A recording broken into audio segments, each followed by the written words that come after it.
My channel. ఈరోజు very healthy and tasty gongura meal maker curry ఎలా తయారు చేయాలో తెలుసుకుందాం. ఈ కర్రీ చాలా టేస్టీగా ఉంటుందండి. గోంగూరతో చికెన్ చేసుకుంటాం కదా, అలాగే మిల్ మేకర్తో సేమ్ ఇలాగే చేసుకుంటే సేమ్ చికెన్ టేస్ట్ లానే ఉంటుంది. అలాగే ఈ కర్రీ చపాతీలోకైనా బాగుంటుంది, అలాగే బిర్యానీ రైస్లోకైనా బాగుంటుంది, అలాగే మామూలు రైస్లోకైనా కర్రీలాగా దీన్ని సర్వ్ చేసుకోవచ్చు. అండ్ చేయటం కూడా చాలా ఈజీ అండి. టేస్టీగా ఎమ్మీగా కూడా ఉంటుంది. ఇప్పుడు ఈ కర్రీని ఎలా ప్రిపేర్ చేయాలో తెలుసుకుందాం. గోంగూర కర్రీ తయారు చేసుకుందాం. అందుకోసం ముందుగా స్టవ్ ఆన్ చేసి ఇలా కడాయి పెట్టుకోవాలి. ఆయిల్ హీట్ అయిన తర్వాత మనం ముందుగా కట్ చేసి పెట్టుకున్నాం ఈ ఉల్లిపాయలని దీనిలోకి యాడ్ చేద్దాం.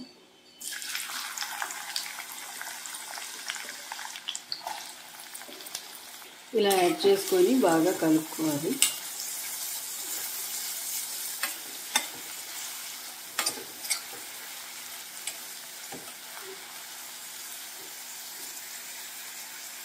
ఉల్లిపాయలు అలా కాస్త ఫ్రై అయిన తర్వాత ఇప్పుడు టమాటా ముక్కల్ని కూడా యాడ్ చేయాలి.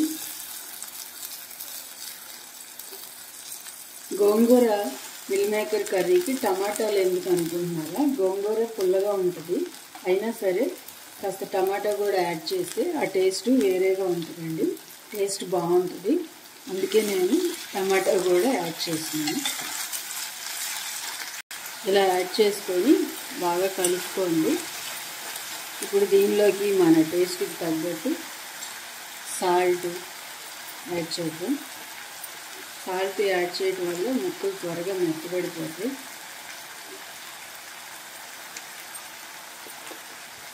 అలాగే కాస్త ధనియాల పౌడర్,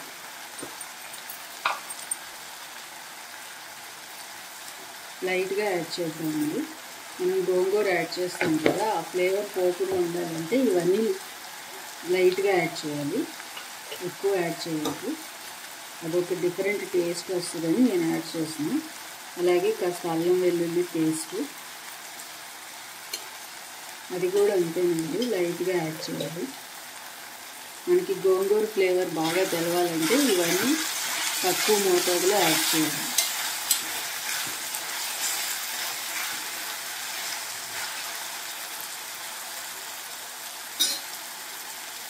అలాగే దీనిలోకి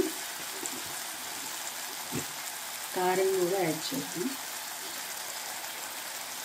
స్పైసీనెస్కి తగ్గట్టు కారం యాడ్ చేద్దాం.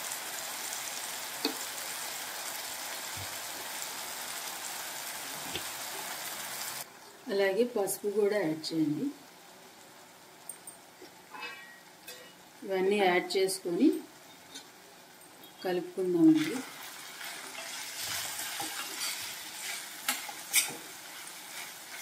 ఇలా కలుపుకున్న తర్వాత ఇప్పుడు ముందుగానే మనం నానబెట్టి పెట్టుకున్న మిల్ మేకర్ని కూడా దీనిలోకి యాడ్ చేయాలి. ఇలా స్టవ్ మీడియం ఫ్లేమ్లోనే ఉంచుకోండి, లేదంటే అడుగు మాడిపోతుంది.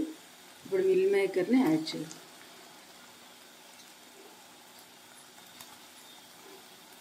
ఇలా యాడ్ చేసుకొని బాగా కలుపుకోవాలండి. ఈ మిల్ మేకర్కి ఈ మసాలా అంతా పట్టేటట్టు.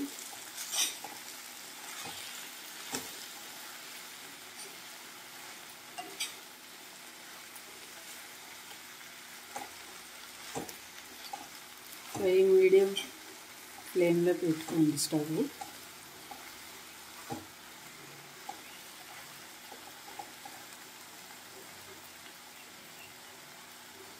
ఇలా కలుపుకొని ఇప్పుడు దీనిపైన మూత పెట్టి సిమ్లో పెట్టి లో ఫ్లేమ్లో ఒక 5 మినిట్స్ ఉడకనివ్వాలండి.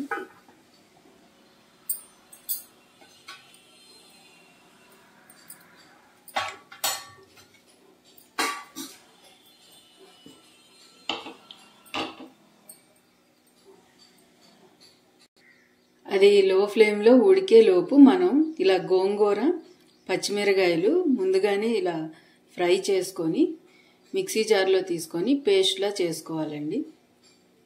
ఇది ఆల్రెడీ పేస్ట్లానే ఉంది, కానీ ఒక్కసారి తిప్పితే ఇంకా మనకి కర్రీలో బాగా కలిసిపోతుంది. మీకు ఇష్టం లేకపోతే ఇలాగైనా యాడ్ చేసుకోవచ్చు. ఇప్పుడు ఈ పచ్చిమిరకాయలు గోంగూరని గ్రైండ్ చేద్దాం. ఇలా పేస్ట్ చేసుకోవాలండి. ఇప్పుడు ఈ పేస్ట్ని ఆ కర్రీలోకి యాడ్ చేద్దాం. ఇది మూత తీసి మిక్స్ చేసుకుందాం. ముందుగా ఇంకా బాగానే ఫ్రై అయిపోయిందండి. ఇప్పుడు దీనిలోకి ఈ గోంగూర పేస్ట్ని యాడ్ చేద్దాం.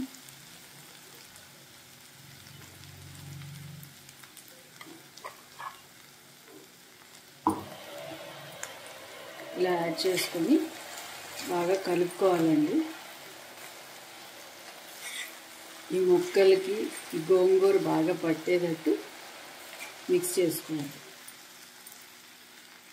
ఇలా బాగా మిక్స్ చేసుకొని ఇప్పుడు దీనిలోకి వాటర్ యాడ్ చేయాలండి. మనం గోంగూర చికెన్ చేసుకుంటాం కదా, సేమ్ అదే స్టైల్లో ఈ కర్రీ చేసుకోవాలండి. టేస్ట్ కూడా సేమ్ చికెన్ కర్రీలానే ఉంటుంది. గోంగూర చికెన్ టేస్ట్లోనే మనం మిల్ మేకర్ యాడ్ చేసాం కదా. ఇప్పుడు ఈ వాటర్ యాడ్ చేసుకొని ఒక 10 నిమిషాలు మూత పెట్టి ఉడకనివ్వాలండి. అప్పుడు ఆయిల్ సపరేట్ అయ్యి కర్రీ రెడీ అయిపోతుంది. ఇప్పుడు మూత పెట్టేద్దాం.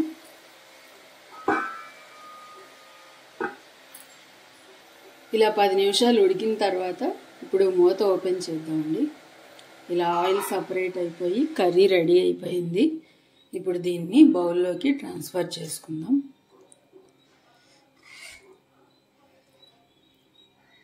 ఇలా బౌల్లోకి ట్రాన్స్ఫర్ చేశానండి.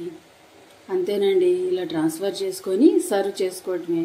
ఇది చపాతీలోకైనా బాగుంటుంది, రైస్లోకైనా బాగుంటుంది, అలాగే బిర్యానీ రైస్లోకైనా, వెజిటేబుల్ రైస్ అలాంటివి చేసుకుంటాం కదా, వాటిల్లో కూడా వెజిటేరియన్స్కి కర్రీలా బాగుంటుంది. నచ్చితే మీరు కూడా ట్రై చేసి ఎలా ఉందో కామెంట్ చేయండి. అలాగే లైక్ చేయండి, షేర్ చేయండి, సబ్స్క్రైబ్ చేసుకోండి. Thanks for watching.